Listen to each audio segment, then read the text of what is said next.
সকল দর্শককে জানাই শুভেচ্ছা। আশা করি আপনারা ভালো আছেন।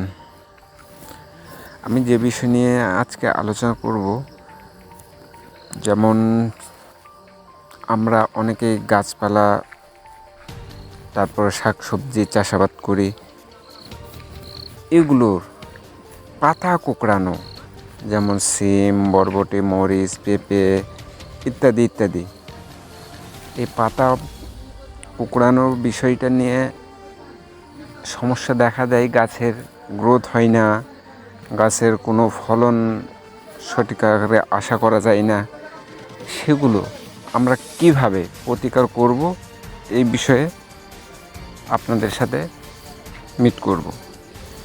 তো যেভাবে দমন করা যায়, সেক্ষেত্রে আমাদের মাথায় রাখতে হবে, যদি কীটনাশক পারি তো কীটনাশক ব্যবহার করব।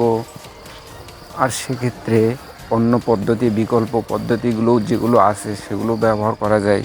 কিন্তু আমি যে বিষয়ে বলতে চাচ্ছি সে বিষয়টা হচ্ছে কীটনাশক। এই কীটনাশক ব্যবহার করেই আমরা সাধারণত এই প্রতিকার পেতে পারি। সেক্ষেত্রে আমাদেরকে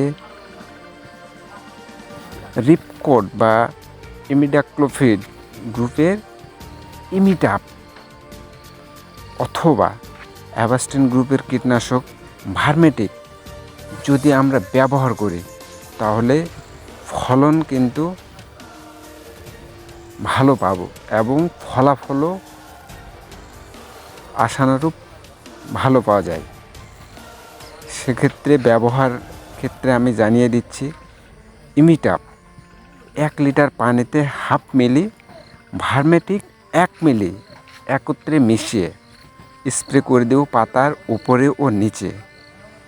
আর হ্যাঁ, স্প্রে করব আমরা বিকেলে, অন্তত 7 থেকে 10 দিন পরপর স্প্রে করে দেব। তার পরবর্তী সময়ে 15 দিন পর নিয়মিত স্প্রে করলে এই পাতা কোঁকড়ানোটা একেবারে শেষ হয়ে যাবে।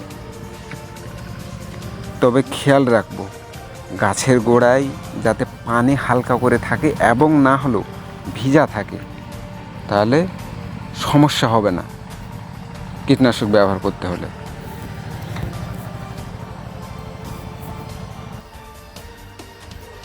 আর হ্যাঁ, অবশ্যই গাছের গোড়ায় খোসা দিতে হবে আর মাটিগুলোকে আলগা করে হালকা রোদে শুকিয়ে নিতে হবে।